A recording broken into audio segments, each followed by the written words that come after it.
一笔一画记录客家伙房的特色，也画出50年代伙房生活的点点滴滴。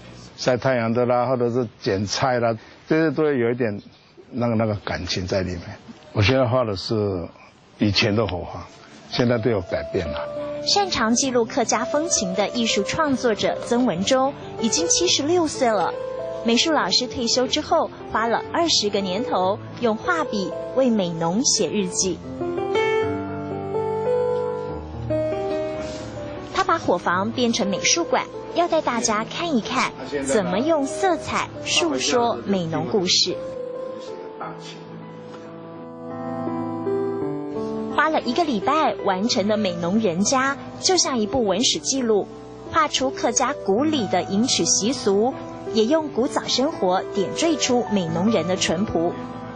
在小人物的互动下，他也画出了客家应景精神。客家注重勤工遗读，下雨天就要读书，白天就要出去工作不管是妇女，不管小孩子，全部都很勤劳。客家镜字亭，全盛时期的客家烟楼，他的画让美浓的美有了生命力，也为客家文化留下记录。客家建筑一定要有屋有那种燕尾，这个才是客家的建筑。除了刻画客家特色，也要推广客家文化，所以他捐了100多幅的画送给学校，要让小朋友更爱家，更爱乡土。假如学校永远有画在那里，每天小孩子可以看得见的话，那多好！要训练小孩子做导览。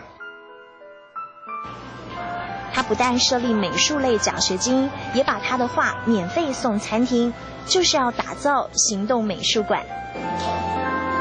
为美浓，为客家，他的画通通不收钱，因为他说心意无价。